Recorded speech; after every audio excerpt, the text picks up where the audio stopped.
Boa noite, Vai. pessoal. Vocês que vão entrando aí, espero que estejam todos bem. Né? Vamos seguindo nossa segunda live hoje do projeto Popularização da Ciência, do programa de pós-graduação de sistemas agroindustriais, do PPG-SA, na modalidade do acadêmica e profissional da UFCG, aqui do campus de Pombal. Hoje nós temos o convidado, o mestrando Matheus. Obrigada, Matheus, mais uma vez por ter manifestado o interesse em participar da nossa live. Eu agradeço bastante. Agradeço também ao seu orientador, seus orientadores, né? O orientador doutor, professor doutor Patrício Borges Tá. Maracajá e a co-orientadora, professora doutora Rosilene. Muito obrigada pelo consentimento de você participar conosco dessa live. E o Matheus, ele vai tratar da pesquisa de dissertação, vai dialogar conosco da sua pesquisa que ele vem realizando, né, de mestrado, que trata sobre os riscos de agrotóxicos sobre as abelhas nativas do semiárido. Vou Isso. fazer uma breve apresentação, Matheus, sua, para a gente iniciar a nossa conversa, tá bom? Tá bom. O Matheus, ele é graduado em agroecologia pelo Instituto Federal da Paraíba, o IFPB, é mestrando em gestão de sistemas agroindustriais no PPG-SA, na modalidade acadêmica, e é pesquisador, né, faz parte integrante do Grupo Verde de Agroecologia e Abelhas, grupo de pesquisa da UFCG. Isso. Obrigada, Matheus, mais uma vez. Inicialmente, eu queria que você... Quero agradecer já a presença de todos, né? Muito boa noite a todos.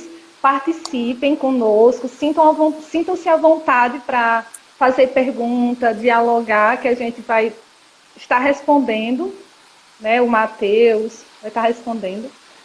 Então, inicialmente, Matheus, gostaria que você falasse um pouco sobre o interesse pelo tema da sua pesquisa de mestrado e qual o interesse pelo PPGSE, né? Como surgiu esse interesse de fazer o mestrado no programa? Primeiramente, eu queria agradecer, né, pelo convite, agradecer à professora Micala e também, assim como também parabenizar, né, pelo projeto de popularização da ciência. Acho que ele compõe bem todas as diretrizes, né, da universidade, o pilar do ensino, da pesquisa e da extensão.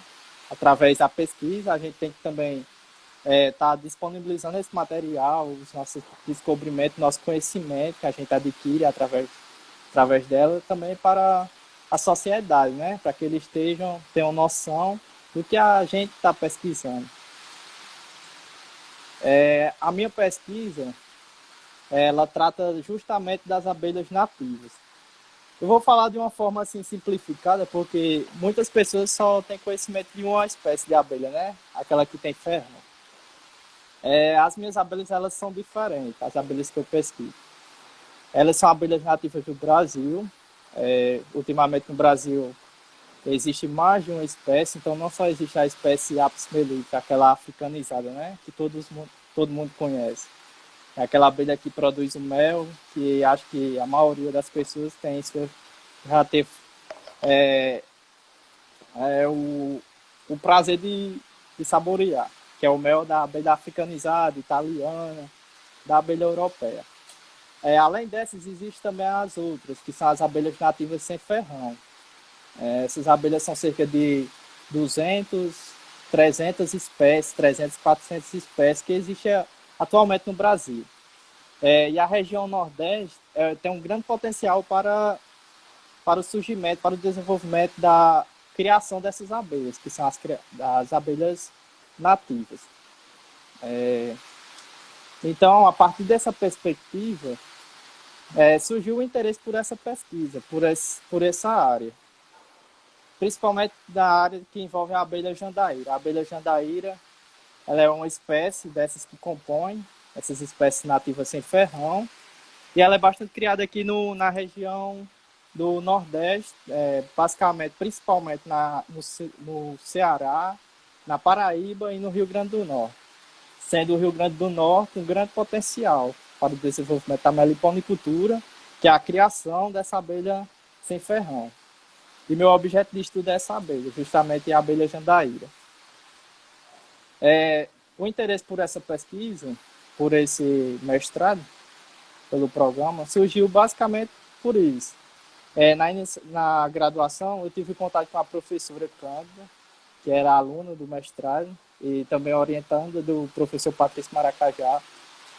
A gente desenvolveu um estudo com essa abelha lá, cujo qual fui aluno bolsista de iniciação científica. A partir desse projeto surgiu o meu interesse pelo programa. Ela me propôs conhecer o programa, eu conheci. Inicialmente eu participei da seleção em 2018, quando eu terminei a graduação, prestei o processo seletivo para a modalidade profissional. Só que eu não obtive êxito, né? Eu não fui aprovado inicialmente. Mas eu continuei persistindo. Além disso, eu também fiz uma seleção lá para Mossoró, para o mestrado em fitotecnia, mas também não obtive a aprovação. Aí, no segundo momento, foi em 2019, no início de 2019, eu participei da seleção para o mestrado acadêmico, na modalidade acadêmica, de sistemas agroindustriais, e consegui dessa vez passar. E tem o professor Patrício Maracajá e Rosilene também aceitou estar me conduzindo nesses experimentos. Então, você já vinha trabalhando com abelhas na graduação? Já, justamente com essa abelha nativa, a jandaíra. Jandaíra. Pronto. Matheus, você falou um Tá lá pouquinho para escutar o áudio? Oi? Espera aí. Eu queria agora... Tá escutando? Tô. Pronto. Eu gostaria que você falasse um pouco, então, agora do seu objetivo geral da sua pesquisa, né? O que se trata, o objetivo geral da sua pesquisa. Você busca. Tá travando, Matheus. Tá travando um pouco, acho que é por causa da chuva. Tá travando para mim. Vamos lá.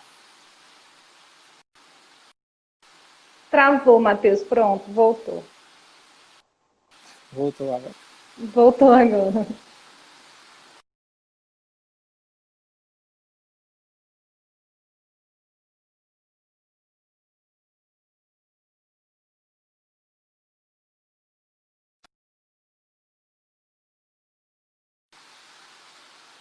Professora? Tá ok? Tá, o pessoal tá ok. Coloca a mãozinha que tá ok aí, os participantes, pra gente ver se tá... Ver se todo mundo tá... Os participantes, põe uma mãozinha. Tá ok, eles estão escutando. Colocaram assim, uma mãozinha, acho que... Pode falar, Matheus. Pronto. Pode repetir de novo a pergunta? Pode, repita, por favor. Qual o objetivo geral o que você busca pesquisar na tua pesquisa, né? Qual o problema geral da tua pesquisa? Então, essas abelhas, elas compõem o sistema agroindustrial de vários produtores rurais, tanto daqui da Paraíba, como do Rio Grande do Norte, do Ceará, especialmente essa abelha jandaíra, que ela compõe esse sistema agroindustrial de produção de diversos produtores rurais lá no Rio Grande do Norte, que é onde tem o estado que tem maior potencial para o desenvolvimento dessa espécie. A partir dessa análise, viu-se que necessita da inserção dessas espécies, dessa abelha jandaíra, de outras espécies nativas, em avaliação de riscos de toxicidade. Porque hoje em dia se tem muito avaliado a abelha africanizada, que é uma abelha exótica, né? É uma abelha polihíbrida. Ela é o resultado de um cruzamento de várias espécies que vieram da África, da Europa, da Itália. e necessita da inserção dessas abelhas nativas na avaliação desse risco de toxicidade. Por quê? Porque elas podem ter níveis maiores, né? Como, por exemplo, um artigo que eu estava avaliando esses dias, que diz que a melipona, a mandaçaia, ou era uruçu, a melipona scutellarius, ela tem um efeito letal, um inseticida lá, um inseticida organofosforado, do grupo de organos fosforados, ele tem um efeito letal 320 vezes maior para as larvas dessa abelha do que para as larvas de Apis mellifera. Ou seja, esse inseticida então, causa um efeito letal bem maior, bem mais exponencial, né? Em comparado a essas abelhas sem ferrão. Daí tem a jandaíra, ela não é muito envolvida em teste de toxicidade. A única pesquisa que eu ouvi falar que já está assim, disponível, foi uma pesquisa realizada na UFPB, no campus de areia, que o pesquisador Alamis, que foi um ex-mestrando aqui também do CCTA, ele avaliou o risco dessa abelha exposta a vários grupos de inseticidas.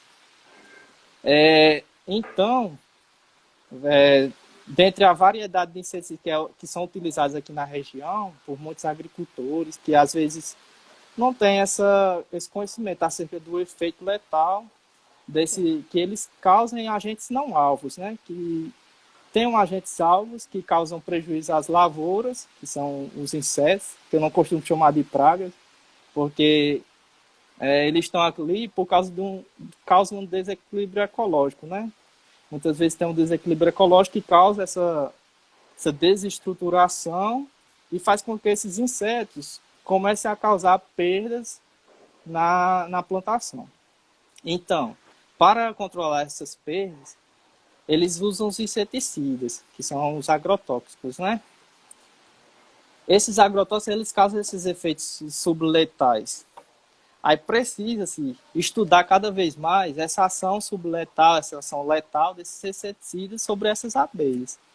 Que quando elas vão fazer o processo de polinização, a transferência do grão de pólen de uma flor para outra, elas estão suscetíveis a esses riscos, né? A contaminação do pólen, do néctar, com vestígios desses agrotóxicos. E muito se tem sobre os efeitos dela na Apis mellifera. Tem se estudado muito, mas tem carência acerca da ação letal deles sobre essas espécies nativas. Daí surgiu esse objetivo, avaliar essa suscetibilidade de abelhas campeiras, da jandaíra, que é uma espécie de grande importância socioeconômica e ambiental para a nossa região, sobre diversos inseticidas que são bastante utilizados aqui, principalmente os neonicotinoides, são utilizados muito em cucurbitáceas, que são as abóboras, pepinos, e os organos fosforados também. Muito importante, né, Matheus? Porque hoje em dia, com o agronegócio, é uma grande quantidade de agrotóxicos que vem sendo utilizado, né? Eu estava vendo umas pesquisas, o Brasil ele está em terceiro lugar de consumo de agrotóxicos. Na posição mundial, ele é o terceiro país que mais consome agrotóxicos, né? Então, assim, e como você deixou bem claro, o protocolo que o IBAMA, né, alguns protocolos são utilizados apenas com uma abelha, apenas uma abelha específica, né? A Apis mellifera, não é isso? Uhum. E há essa necessidade de utilizar outras espécies endêmicas de cada região para ver a vulnerabilidade dessa espécie a determinado agrotóxico, né? Bem interessante. Deixa eu ver. Se você quiser tratar mais um pouco da tua temática, fica à vontade, falar mais um pouco sobre o mundo sobre a questão dos riscos, dos agrotóxicos, fica à vontade. Pronto. como é que esses agrotóxicos eles agem no sistema das abelhas? Como é que elas estão suscetíveis a eles? São várias as formas.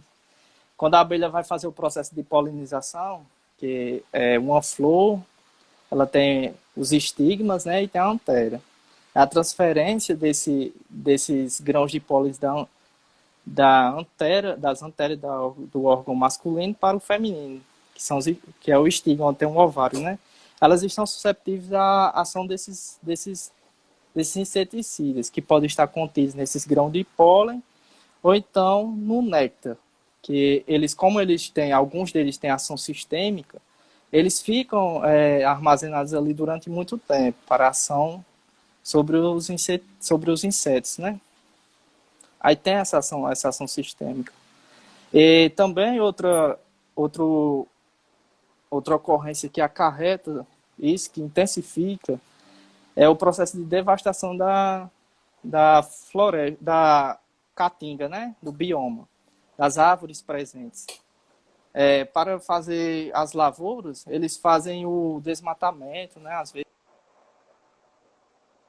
Travou um pouquinho.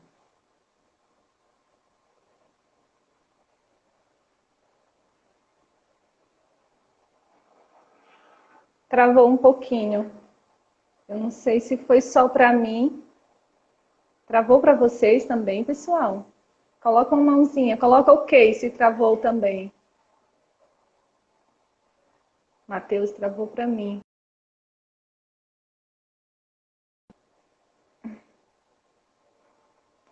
Matheus, deixa eu conectar Matheus novamente. Acho que a internet está ruim lá. Matheus, adicionar. Vamos ter um pouquinho de paciência. O professor acabou caindo aqui. Foi. Acontece. Pronto. Deu certo aí?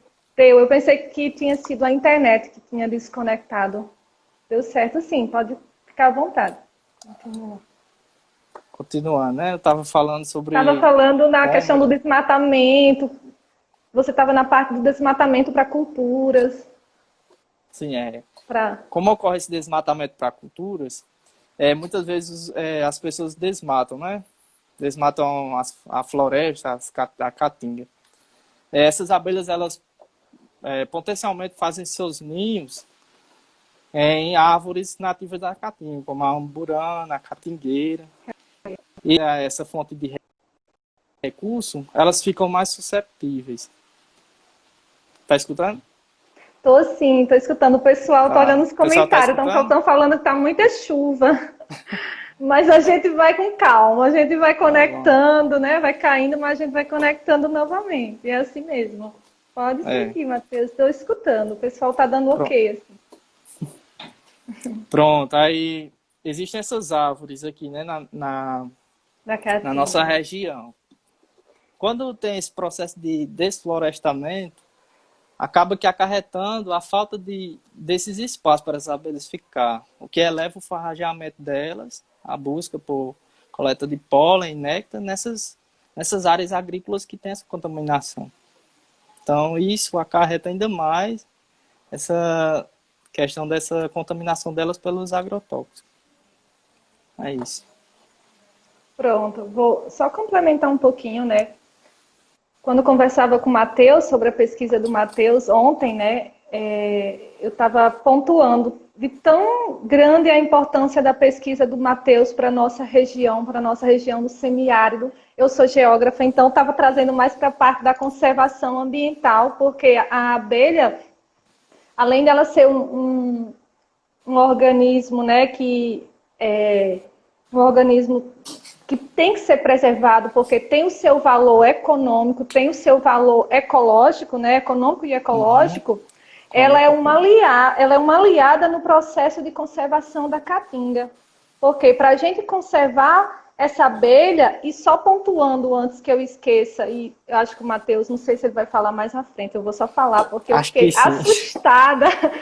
assustada com tão grande está sendo o declínio da população de abelhas no mundo todo, né? Em alguns países específicos, e aqui no Brasil principalmente, o IBAMA ele já está criando normativas, já colocando as abelhas como ponto foco de ver essa questão de trabalhar essas normas técnicas para toxicidade de agrotóxicos, porque a plataforma intergovernamental da biodiversidade e serviços ecossistêmicos, ela pontua que há um declínio muito grande das populações das abelhas, né?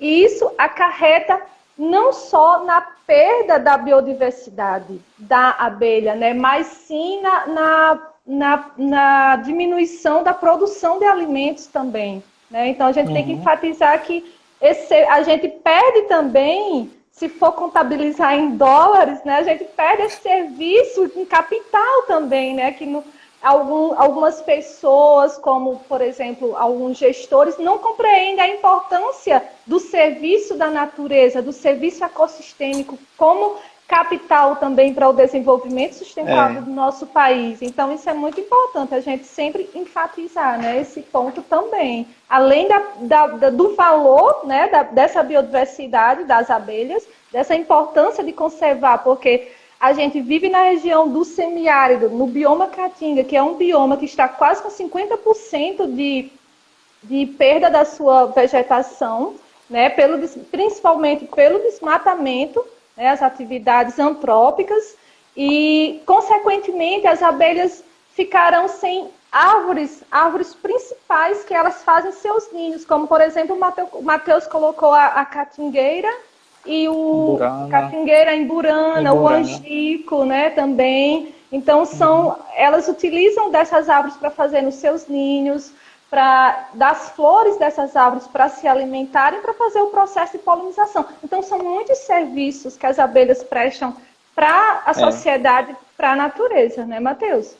Através de um estudo, acho que foi feito pela ONU, estimativa que em 2015 foi uma estimativa de 12 bilhões de dólares, que se fosse contabilizar o serviço de polinização em valores reais, né?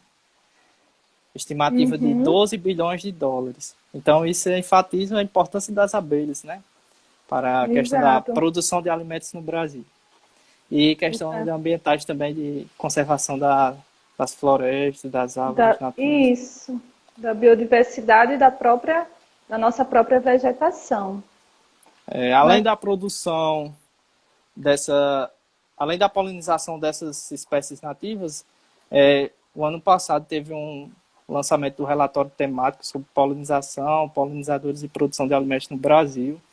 E as abelhas, elas estão presentes em cerca de 114 cultivos de interesse agrícola produzidos no Brasil.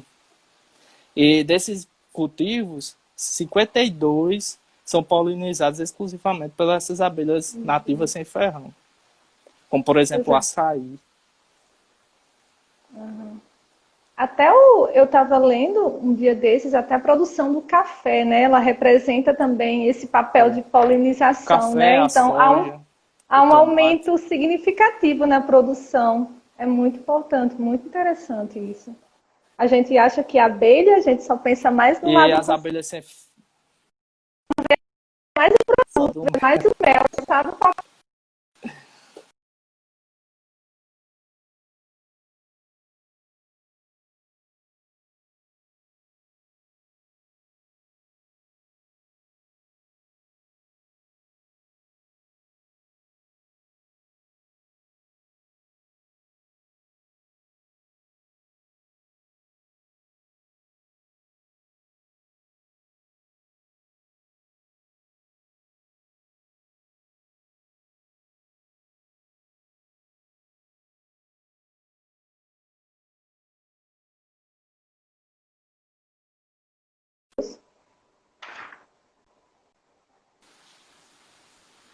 Voltou, Matheus. Estava travado. Voltou agora. Será que a internet tá aqui ou aí? Eu não sei. eu acho, que a chuva eu acho passou, que é aí, né? porque a minha eu fico conseguindo visualizar. Enfim, eu acho, não sei. Tá bom, vamos retomar. Vamos iniciar. O pessoal está comentando, deixa eu ver aqui, o pessoal colocou aqui, as meliponas são efetivas na polinização do café. O Wellington. A Cândida foi minha orientadora na graduação. Que Ela está bom. falando da criação racional. Isso, Criação racional é justamente a meliponicultura, né? Que é diferente da apicultura.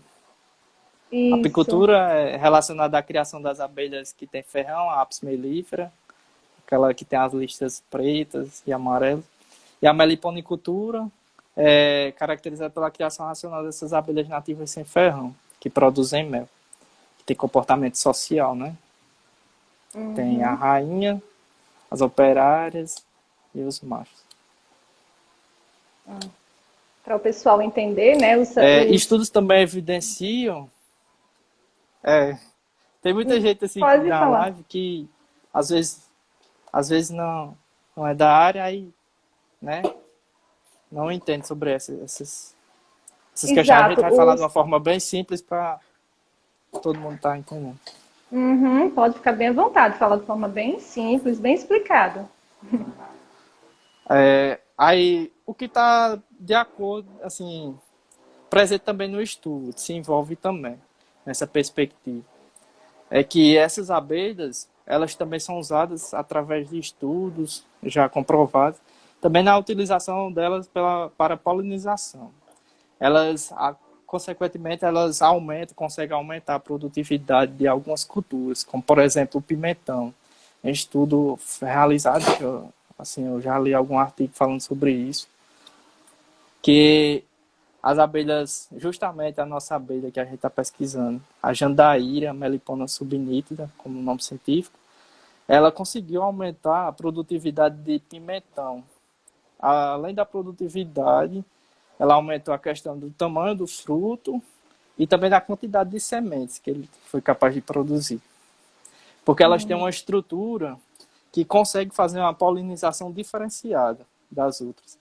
Elas conseguem, fazer movimentos de vibração através da contração de sua musculatura torácica. Ela tem essa capacidade. Aí, quando ela faz esse movimento de vibração, ela consegue dispersar muitos pólenes entre as flores.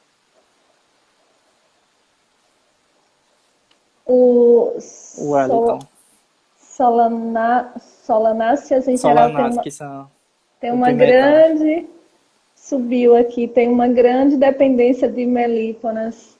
É o pimentão. O nome científico do pimentão é a família, né? O Wellington, ele também estudou essa abelha. Interessante. A gente faz parceria também, estudo. Cada espécie é mais, assim, tem mais uma função específica conforme uma atuação maior na polinização, conforme o fruto, né? Por exemplo, a Jandaíra, em pesquisas, ela já foi comprovada que há uma melhoria, né, na produtividade do pimentão. Sim. Né? Sim? Interessante. Outra coisa que eu estava pensando é que também tem estruturas florais, como por exemplo a do maracujá, a passiflora. Ele tem uma estrutura floral bem grande, então necessita de uma abelha com uma estrutura também bem grande para que ocorra a polinização, que é o exemplo de outra espécie de abelha social não, abelha sem ferrão, que é a mamangava, que ela tem uma estrutura bem maior, acho que umas 3 vezes maior que uma abelha normal, e ela consegue fazer essa ligação entre a estrutura das anteras com o estigma. Aí isso aí faz com que ocorra essa polinização. Então essa espécie é primordial, né, na polinização do maracujá.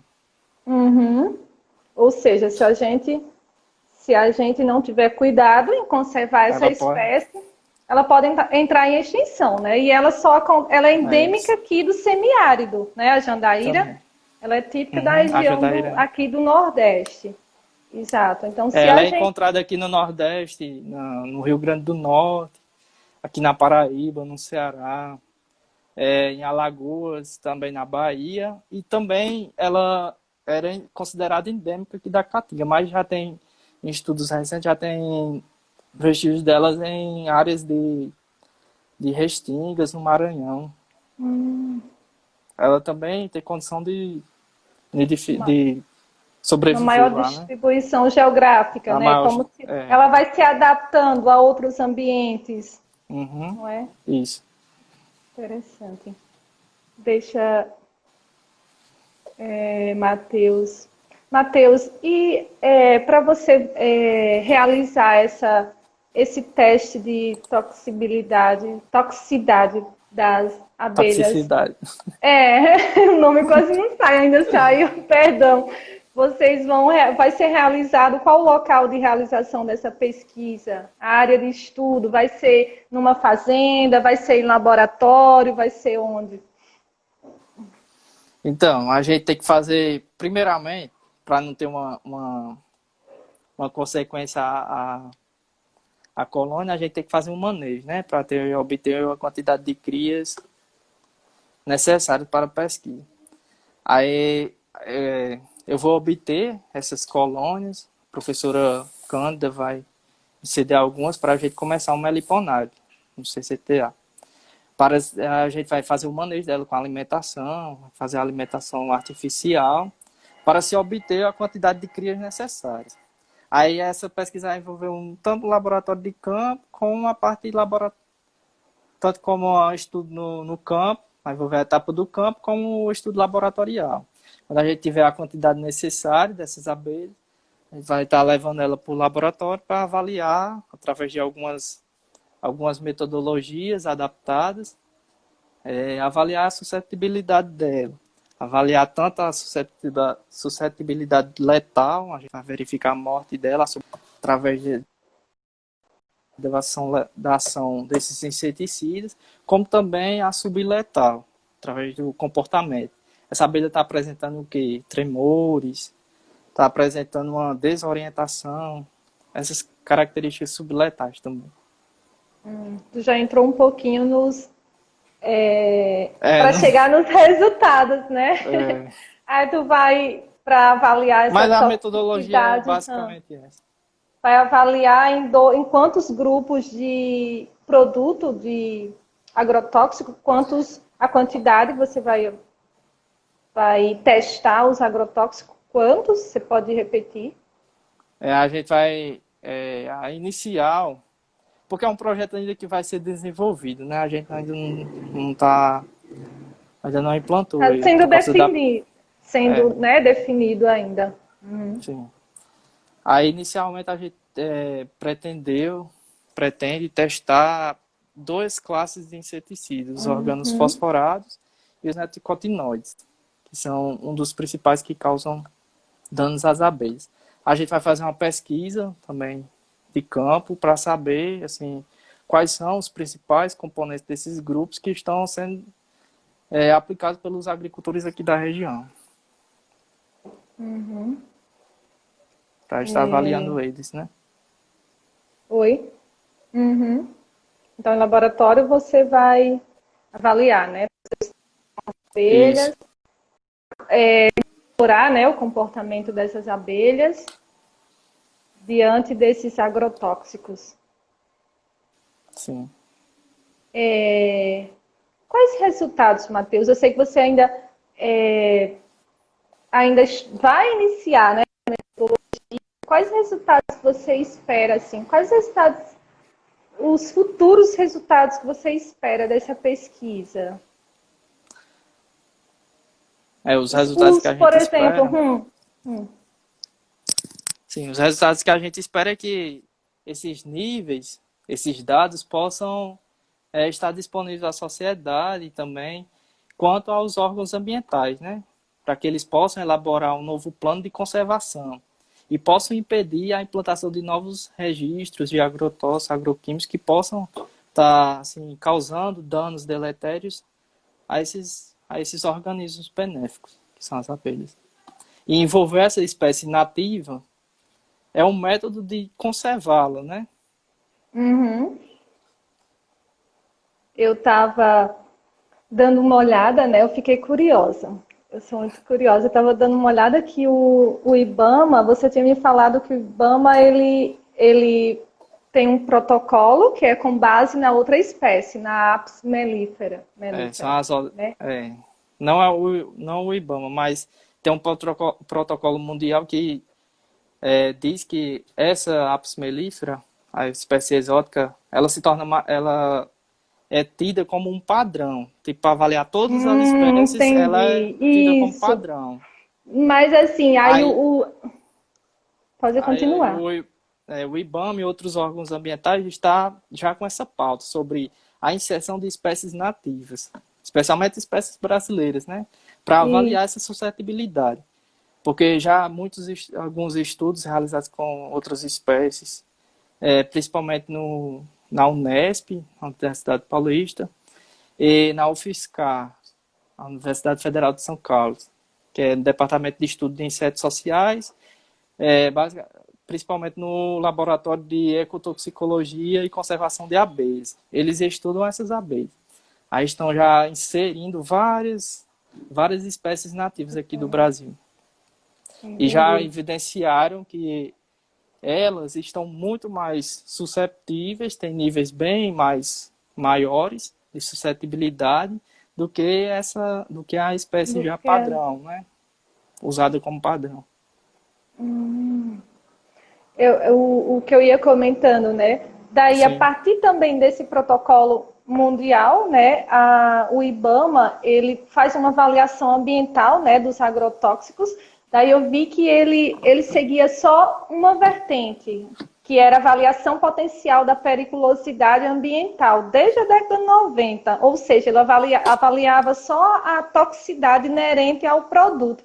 A partir de 2011, devido a esse declínio das abelhas, né, ele começou a fazer uma avaliação de risco ambiental. E achei bem interessante, que é já vendo os efeitos das consequências, né, desses organismos não alvo, né, no caso, as abelhas, né, porque o agricultor, a agroindústria, ela vai utilizar um defensivo para certa, eu não vou chamar praga, né, porque eu achei bem interessante, quando me marcou na minha conversa com o Matheus falando, eu não gosto de chamar esse termo praga. Aí eu fiquei bem tocada com isso, Matheus, porque assim, se a gente for pensar realmente, nenhuma espécie na natureza, ela não é uma praga. Ela está ali no seu sistema, na sua cadeia ecológica, de forma equilibrada. O homem que é um invasivo, porque ele está plantando espécies e faz uma desestruturação, um desequilíbrio ecológico, então algumas espécies tornam-se ameaçadas, são ofensivas ao plantio, né? Mas que, assim como as espécies daninhas, elas não fazem mal, não tem nenhum dano, né? Ela não tem nenhum dano. Então, achei bem, isso até me marcou, achei bem interessante, né? Então... Assim, com relação... Sim, pode continuar. Não, pode falar, eu já tinha encerrado. Só com relação às plantas daninhas também. Muitas pessoas utilizam o termo, né? Outras pessoas estudam com plantas daninhas.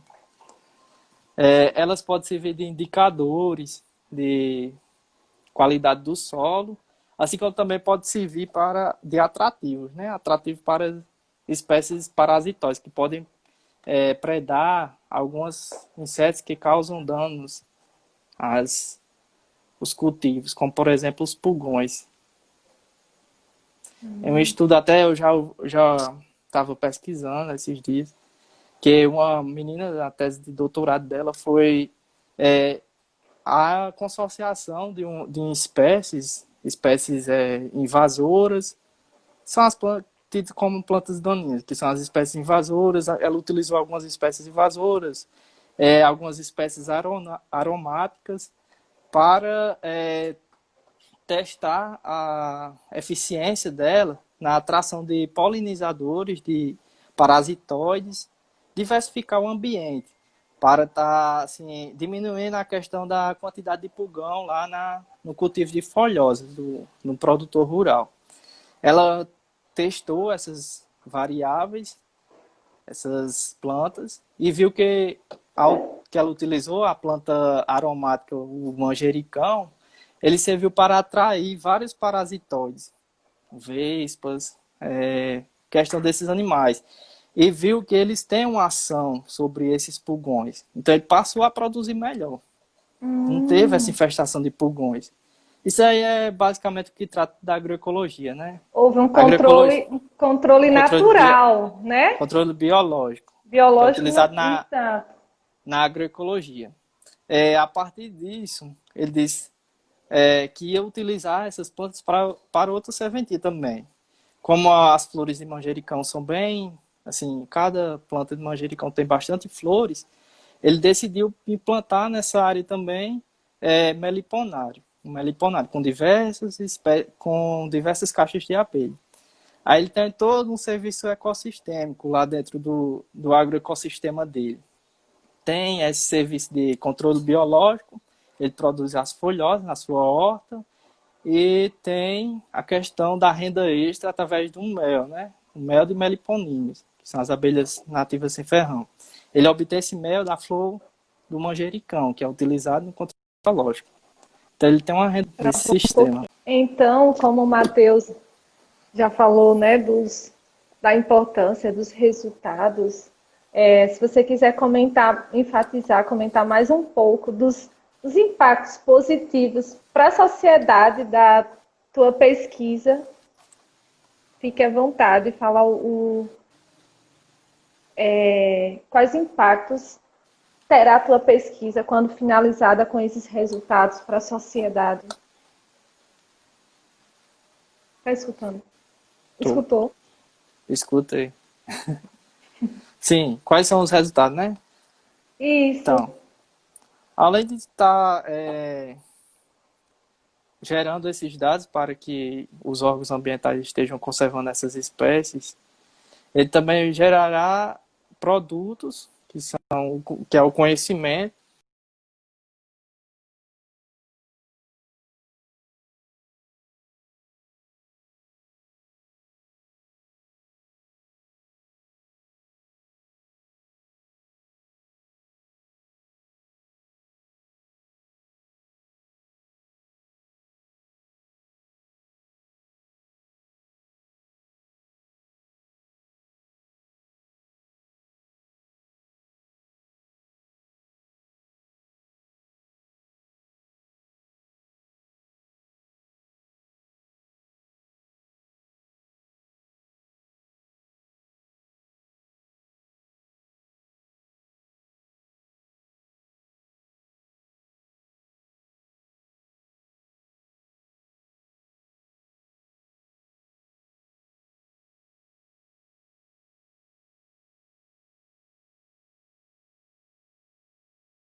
A Oi. professora travou aqui. Travou, eu estava esperando, tentando desativar para ativar de novo. Você pode continuar novamente, está travando muito. Eu não sei se é aqui. Aqui não travou não dessa vez, foi o vídeo daí que Tá veio pra cá. travando. Ninguém sabe qual é que tá travando mais. Não sei, mas a gente Vamos tentar de vai. novo. Vamos tentar. Pronto, o Matheus vai falar um pouquinho dos impactos, dos José, resultados para a sociedade da tua pesquisa. pronto, professora. Travou A de minha, novo. Oi. a minha pesquisa, além de gerar esses dados que vão assim servir de base para a conservação da espécie, ela também servirá como conhecimento para a população, para os agricultores, se conscientizando pela ação, pela essa informação que esses agentes, que alguns agentes, quando aplicados de forma incorreta, eles podem acometer efeitos letais sobre essas abelhas, que são importantes nos agroecossistemas. Uhum. Além de também estar conservando essa espécie Ah, pronto. e, consequentemente, favorecendo o desenvolvimento e a continuação da meliponicultura regional.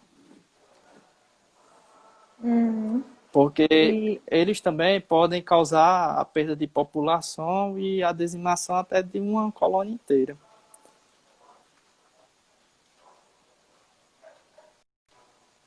Visto que quando elas saem da nidificação, do forrageamento e vão para as colônias, podem levar, que são as estruturas que levam pólen.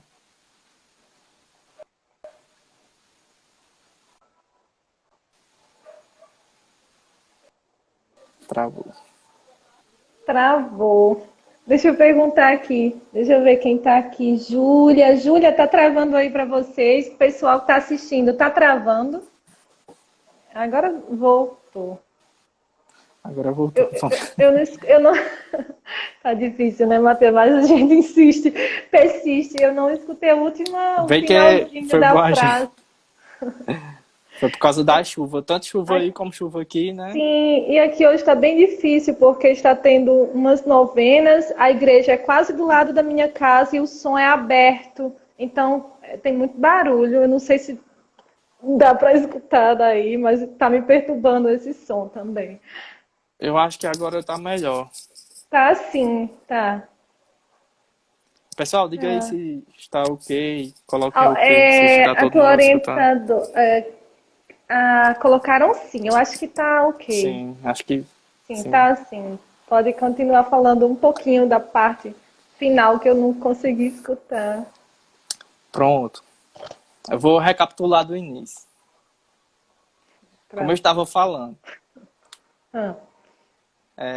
A questão dos resultados. Eles irão incidir impacto positivo, gerando dados, né, para que os órgãos ambientais estejam aptos a conservar essa espécie, não somente baseado em dados com a espécie exótica, Apis mellifera, mas também com os níveis de suscetibilidade delas, essas abelhas nativas. Assim como vai incidir também impactos positivos sobre o desenvolvimento e a continuação da meliponicultura regional. Alguns criadores eles podem perder suas colônias através da perda da população de abelha, na devastação dessa população causada pelos riscos das agrotóxicos.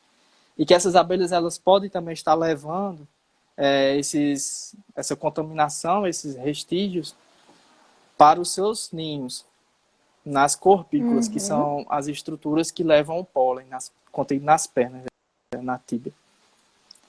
Elas podem estar levando essa contaminação para dentro do seu ninho, o que pode acometer na morte das larvas, nas suas crias, assim como também pode incidir em vulnerabilidade delas ao ataque de predadores, como, por exemplo, o principal predador da espécie jandaíra, são os forídeos.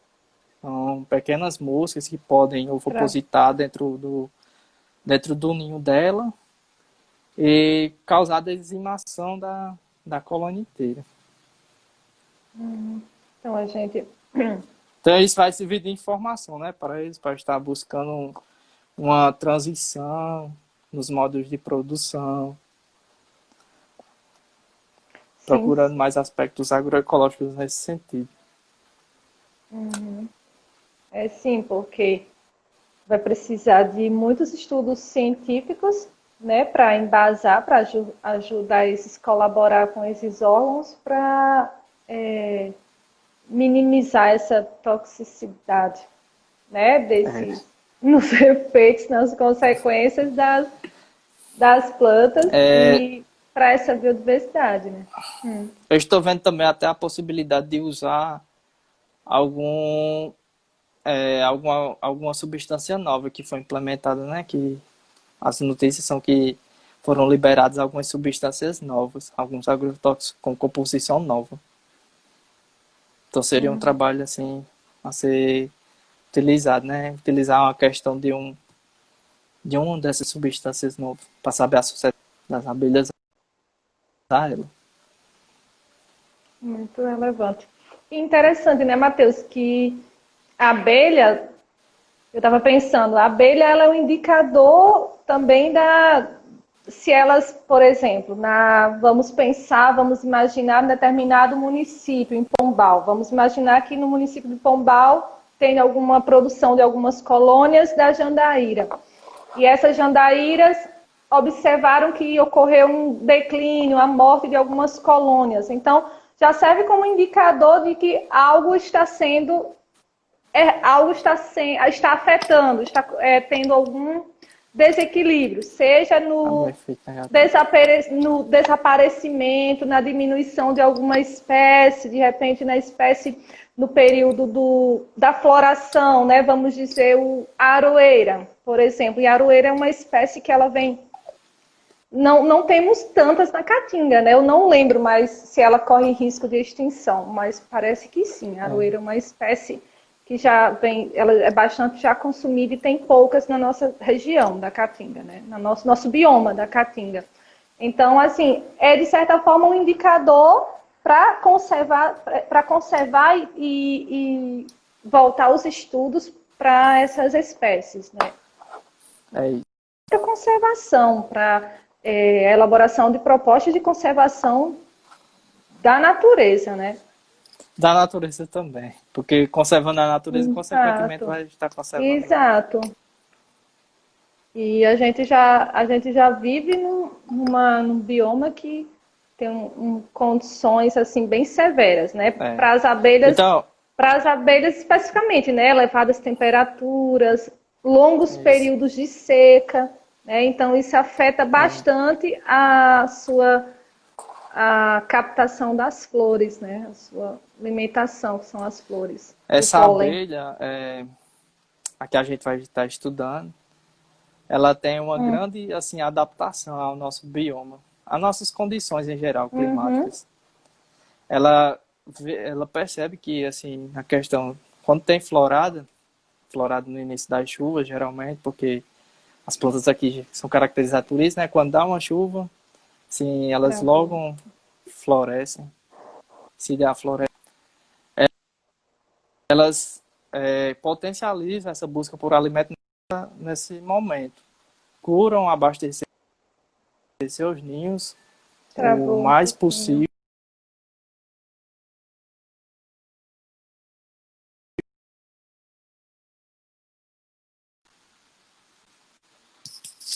Voltou. Não sei se você me escuta. Você me escuta? Tá travando. Escuta. Agora eu tô vendo que voltou, mas tá travando muito. Mas voltou agora. Tá. Pode continuar, fica à vontade. Assim, estava comentando que essa espécie que a gente está estudando, que é a abelha jandaíra, ela potencializa o seu forrageamento no momento em que as espécies da caatinga elas produzem a sua florescência, tem as suas flores, né, que é justamente no início das chuvas. Ela consegue perceber que tem aquela necessidade de estar coletando o máximo possível de alimento nessa época. Tanto néctar como pólen, para suas colônias ficarem abastecidas e durar durante todo o tempo que as flores ficarem escassas. E interessante que eu estava vendo que no período das secas, durante o período de falta de chuvas, né, no semiárido, algumas espécies elas floram, como o angico, acho que a aroeira, eu lembro do angico e da aroeira. Então, essas espécies devem ser, principalmente, elas devem ser conservadas, né, bem importante para esse período, além do cultivo, né, porque elas vão nesse período, então elas vão em busca de algum cultivo que já vai mais para a questão do agronegócio, né? Porque se está num período de seca, já não tem as plantações, então as florações, não temos gramíneas, não temos, né? A floração é muito baixa. Só nessas espécies mesmo, como eu falei, angico, acho que o juazeiro um pouquinho. Mas é isso. Matheus, e os experimentos, você já começou? Essa pandemia atrapalhou sua pesquisa? Como está? É, essa daí é a parte difícil, que atrapalhou muita gente, né? Principalmente nós, Travando. que como a gente iria implantar o experimento agora, segundo ano de mestrado, no primeiro ano, aliás, iniciando o segundo agora. A gente iria já implantar esse meliponato para ter a quantidade de abelhas suficiente, sem que comprometa, né? Sem que comprometa a colônia. Uhum. Então, esse processo, essa pandemia causada pelo vírus e a falta, as universidades estando fechadas, dificultou bastante a nossa vida quanto a isso, quanto está já no processo de desenvolvimento e manejo da espécie para a obtenção dessas abelhas necessárias. Isso foi o que dificultou bastante. Sim. Eu estava. Alguém comentou aqui para armazenar alimentos Alimentos energéticos energéticos e proteicos. e proteínas, né? Do Porque a pólen. abelha basicamente Pois tem é, essas duas as vertentes. abelhas ela tem esse potencial, né, energético com seu mel, né?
Voltou.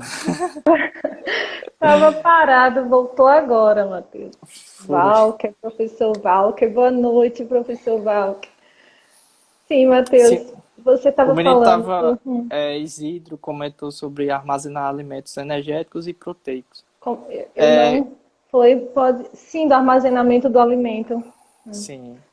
Que as abelhas basicamente têm essas duas vertentes. Elas armazenam o alimento proteico, que é o pólen, e o alimento energético, que é o mel, que é feito através do néctar, né? Do néctar coletado dos nectários presentes nas flores. Então, para fazer o mel, elas basicamente precisam do néctar, da água, e através das enzimas contidas na mandíbula dela, ela vai depositando essas enzimas e elas vão conferindo acidez, viscosidade, até chegar ao mel. O E ela Isidoro é falou meu incrível, TCC, alimentação energética e da pós da apis Apis mellifera. mellifera, que é a abelha Isso, africanizada. africanizada. Essa abelha africanizada, eu vejo que ela é a mais estudada, Matheus, no mundo das abelhas. As pesquisas parece que são mais voltadas para a abelha africanizada, não é isso? Africanizada. É. Porque, O que você acha, vê assim, nos seus estudos, já que você vem? assim, porque inicialmente, primeiro, se tem aqui a questão da meliponicultura. A meliponicultura surgiu primeiro. Então, o homem viu essa possibilidade de estar manejando as abelhas melíponas, que elas são diferentes da apis, né? Elas colocam o mel em potezinhos mesmo, de mel. Potezinhos de mel e potes de pólen. Diferente da apis, que ela coloca em Estou alvéolos, travando. que são aquelas estruturas que contêm o mel. Então, a capacidade de produção de mel foi que fez com que a meliponicultura não ficasse tão visada quanto a apicultura. Ah, sim. Enquanto a apicultura é uma colônia produz muitos quilos de mel, a espécie jandaíra, por exemplo, e outras espécies Travou. também nativas, chega a produzir, em épocas boas de florada, até 1 litro por colônia somente. Então a produção da A produção é Apis bem menor. mellifera a Apis mellifera é maior, não é, do que a É. produção da jandaíra. Até porque, E- até em questão de quantidade de abelhas, né? As colônias Uhum. de abelhas nativas ela tem cerca de 400 indivíduos, enquanto que as Apis mellifera milhares.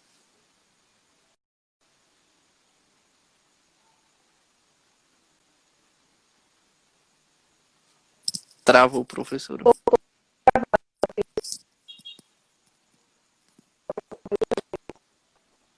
Melhorou. Pode continuar, acho que Tá. voltou. Então, por essa questão, que a apicultura passou a ser bem mais assim, valorizada por causa do valor comercial do mel e também por causa dessa produção, porque a produção é bem maior. Mas em questão de valor, o valor de 1 litro de mel de abelha jandaíra, abelha nativa, cerca de R$ 90 o valor comercial.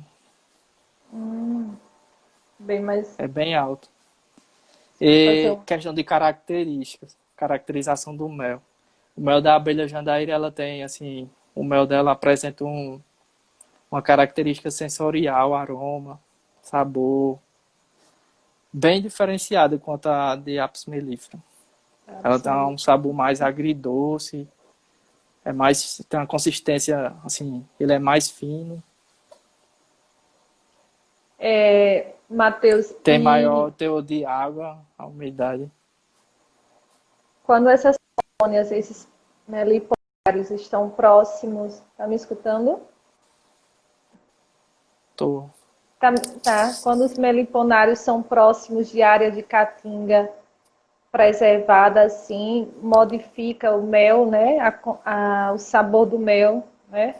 Acho que fica menos ácido, né? Quando está próximo. Também é É relevante importante. dizer.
Voltou. Essa internet não está colaborando. Voltou. Mas tudo bem. Volta, eu me animo, aí quando vejo, trava novamente. Ai, meu Foi Deus. por causa da chuva. Mas acontece, né? Sim.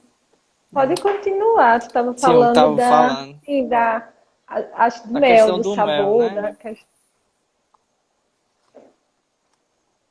sim. Então, a questão do mel. O mel das abelhas nativas, questão a abelha jandaíra, ele assim difere um pouco difere muito, na verdade, da abelha Apis mellifera, da abelha africanizada. O mel que as pessoas já estão acostumadas a ver mais. Em questão da questão sensorial, né?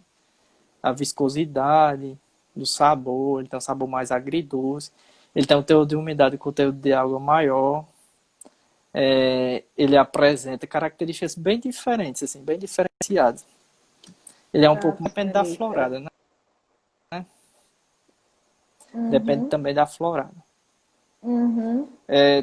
Essas abelhas são, assim, excluídas até dos parâmetros que regulamentam a qualidade e comercialização do mel no Brasil. Então Porque até lá os... na Constituição tem os requisitos para o mel de Apis mellifera, mas só que não tem para os meliponins, para as abelhas nativas. Entendi.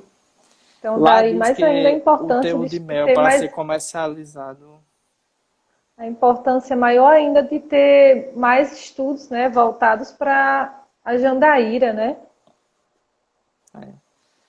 lá na Constituição diz que para ser comercializado o mel de Apis mellifera ele tem que ter uma umidade de até 20%. Um conteúdo de água de até 20%, né? Enquanto que as abelhas nativas todas elas apresentam um conteúdo de água bem elevado, bem maior do que 20%, Travou. do que apenas 20%.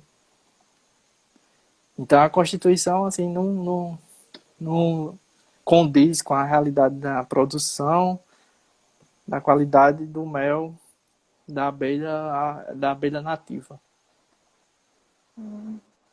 Precisa de mais estudos, né? Envolvendo essas espécies. Percebo que há uma carência. uma carência de estudos voltados para espécies da nossa caatinga, né? E no geral, né, Matheus? A caatinga ela ainda tem muitos estudos, mas ainda temos uma biodiversidade rica, então necessitamos de mais estudos, né? Em relação a todas as espécies, seja no comportamento, ecologia mesmo da espécie, enfim, toda a biodiversidade, a própria identificação, né? Eu estava vendo eu li recentemente que temos um número elevado de abelhas, por exemplo, mas poucas ainda são identificadas, né? Mundialmente, por exemplo. Eu acredito que talvez até na Caatinga possa ter espécies, né, não identificadas ainda, né? São. De acordo com o catálogo que eu li, tem cerca de 249, mais ou menos isso. 249 espécies já catalogadas, mas ainda tem uma quantidade expressiva, né? Cerca de 89 formas ainda que não são desse estudo, né? Essa questão. Tá travando.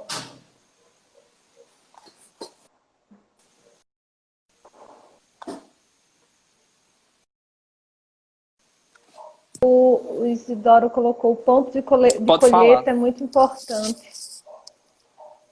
Sim, acho que ele está se referindo à questão da colocou colheita do mel.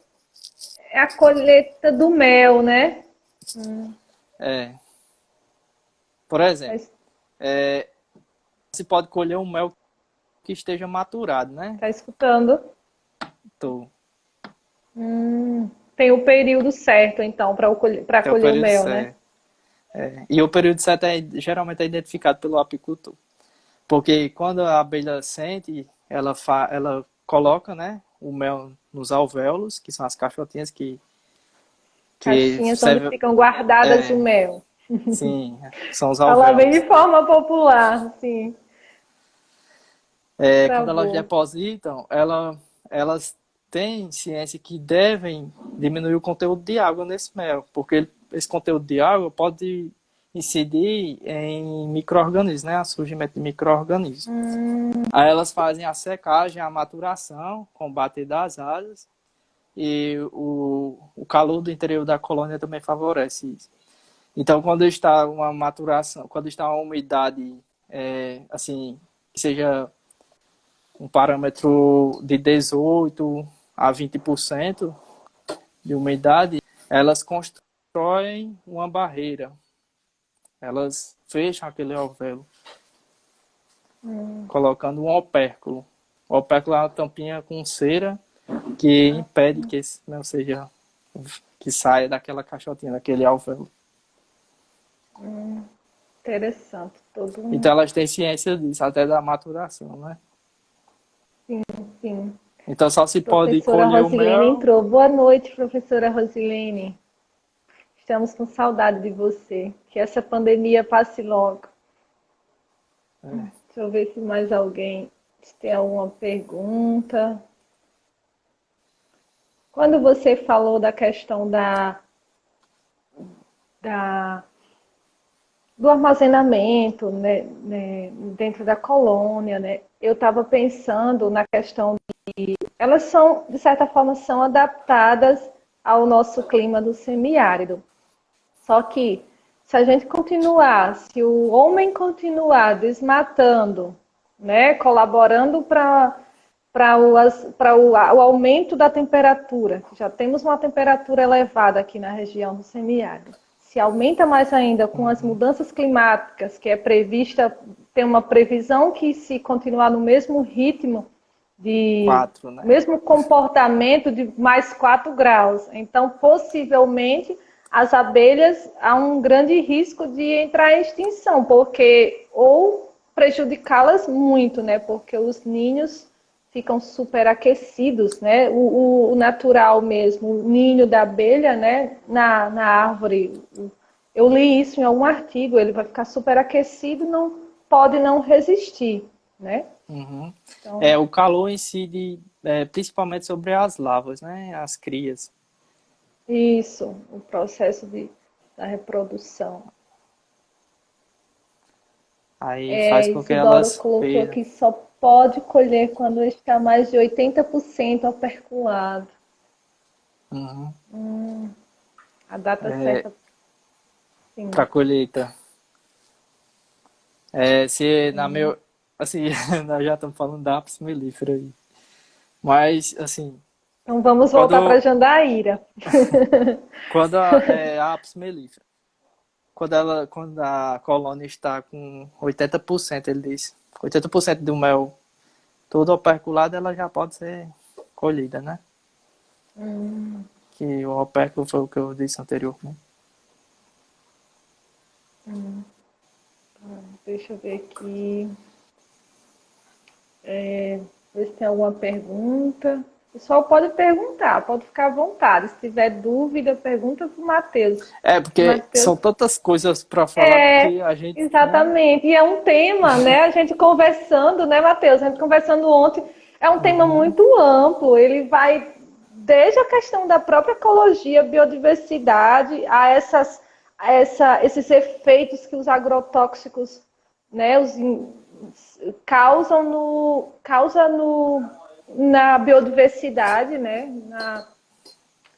na mortandade dessas espécies e É, na relação de produção de alimento, na relação da conservação, ser um indicador também para a conservação da natureza. Eu estava até relacionando, eu até lembrei dos Objetivos do Desenvolvimento Sustentável, que foi da aula passada, os ODS, que a tua pesquisa ela está contribuindo diretamente para o ODS 15, que é Vida na Terra, que é a gente tem como objetivo proteger, recuperar as áreas degradadas e buscar esse uso sustentável dos ecossistemas e deter a perda da biodiversidade. Então, você está isso. contribuindo, né, para esse objetivo especificamente. E também para a questão, ainda tem outro ODS, que é o ODS Agricultura Sustentável, o ODS 2, que é Uhum. busca alcançar a segurança alimentar e a melhoria nutritiva.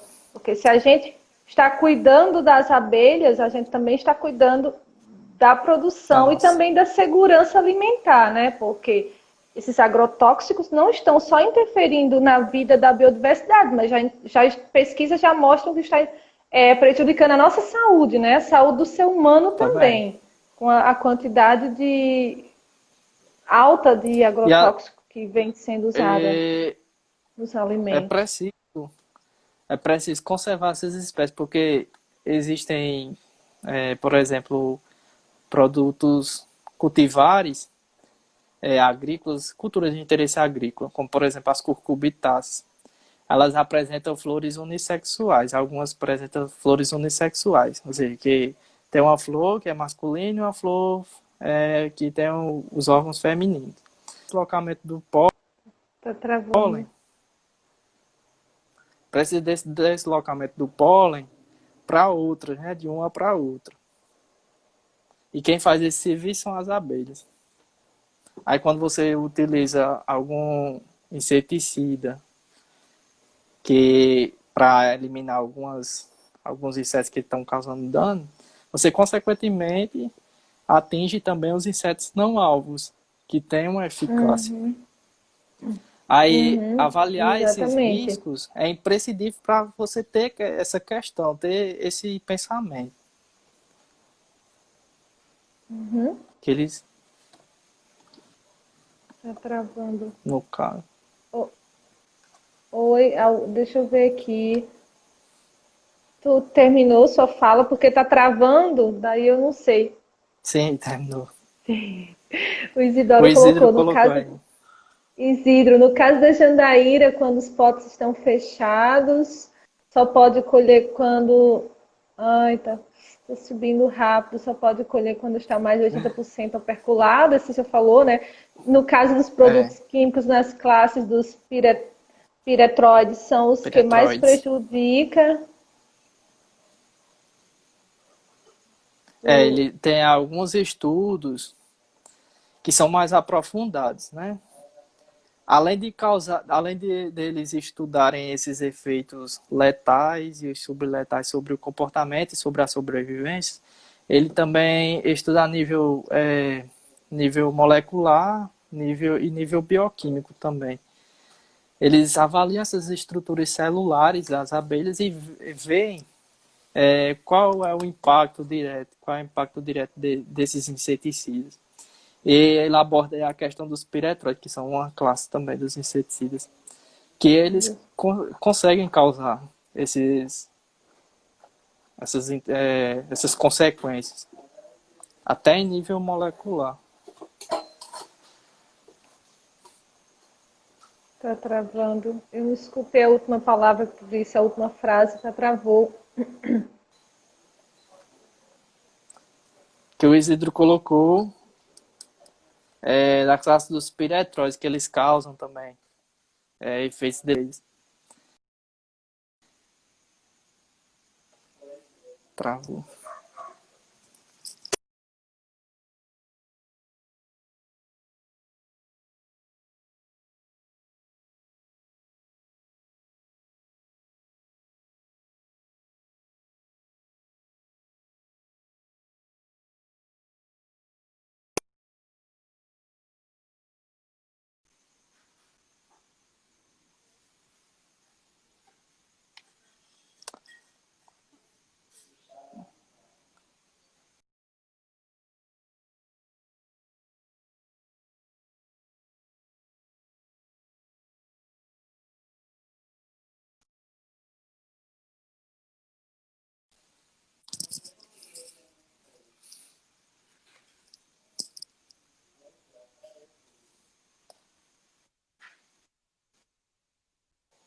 Tá travando um pouco.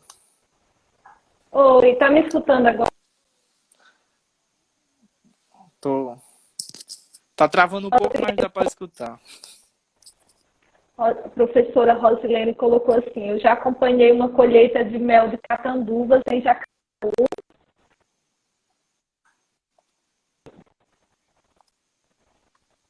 Peraí, tá subindo rápido.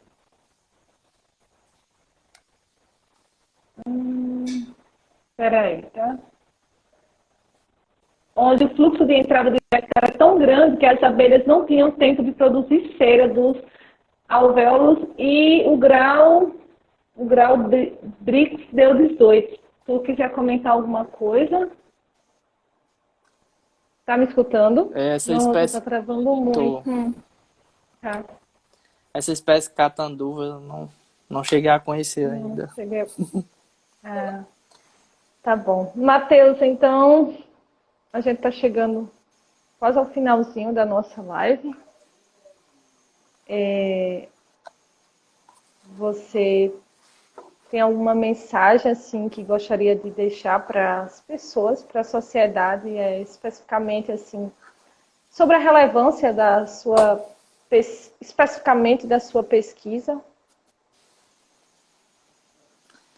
Então, a mensagem que eu poderia deixar é que as pessoas passassem a proteger mais as abelhas, principalmente as nativas, né? E conservar, porque elas podem estar auxiliando a conservar as matas e também a qualidade de vida para todos aqui na Terra, né? Então, estar desenvolvendo essa pesquisa é bastante promissor, é bastante enriquecedor e vai estar gerando dados para obter esse objetivo. Uhum. A professora Rosilene colocou assim, a grande A vantagem grande de criar vantagem. abelhas no Nordeste está em especial na Caatinga, produzir produtos das abelhas com mínimo ou sem agrotóxico. E isso, né, Rosilene, é tão importante que incentiva também a produção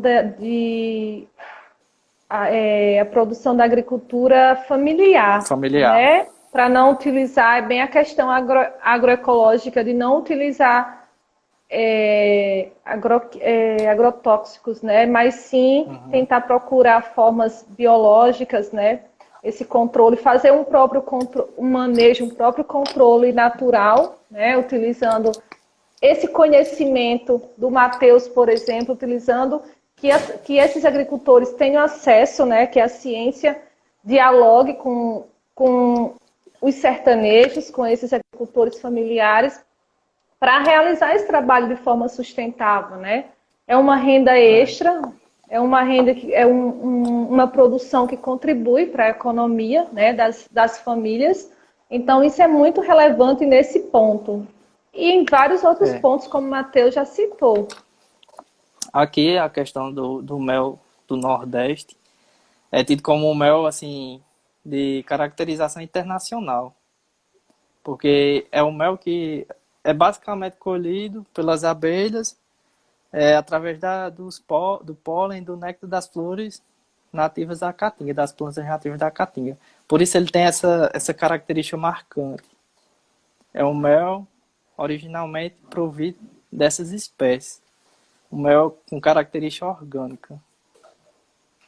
Exatamente. A Rosilene, professora Rosinha, novamente, quem cria abelhas não desmata. Exatamente. Isso. Olha aí a importância, né, de criar essas abelhas. Vamos incentivar os sertanejos a criarem abelhas. Porque assim a gente está pensando nesse lado de não desmatar, né, conservar a natureza e produzindo, né, de forma sustentável, tirando uma renda, né, consequentemente evita a desertificação. Exatamente. Olha como é importante, olha como através de abelhas, que a gente às vezes acha que não tem importância nenhuma. Às vezes a gente olha só o produto, só o mel. A abelha ela só produz mel, por exemplo, e não é assim. A abelha ela tem toda uma função primordial assim nos tempos Ecossistema. de hoje, né? No ecossistema, Uhum. para conservação, para evitar o processo. Consequentemente, se o homem não desmata, vai estar contribuindo para minimizar esse processo de desertificação na nossa região. E já sofremos Isso. bastante com isso, né? Muito Inclusive tem até importante. alguns cursos online. Eu posso indicar da Embrapa, que foi lançado recentemente, que ensina como criar abelhas Bacana. Travou de nativas. Matheus. Travou. Eu vi, Matheus. Pronto, eu vi que aqui no Rio Grande do Norte, né, no estado do Rio Grande do Norte tem até um centro tecnológico, né, de pesquisas, onde eles oferecem cursos também voltados tanto para a apicultura como como esqueci, fugiu o nome, a meliponicultura. Meliponicultura. Meliponicultura, exato. Então, Esse curso aí só foi. mandando um abraço, saudade de todo mundo, Rosilene, da professora Alfredina, de todo mundo. Esse Pois centro é. aí. Esse centro aí foi estabelecido. Por quê? Porque a abelha jadaíra é bastante criada nessa região, né? Em Mossoró. Na região Então oeste. criaram lá esse grupo de estudo. E uma das principais pesquisadoras dele é a Vera Lúcia Imperatriz Fonseca. Vocês podem até estar Travou. verificando o livro dela, que é a Abelha Jandaíra no Passado, Presente e Futuro. Hum, Então é, ele está disponível online para quem quiser entender mais sobre o tema. E é isso. então é isso, pessoal. E assim, é um mundo vasto, vasto de estudos, pesquisas das abelhas, né? Como o Matheus colocou. Se você colocar no Google abelha jandaíra, vocês vão encontrar muitas informações, muitos artigos científicos, pesquisas, polos, grupos de pesquisa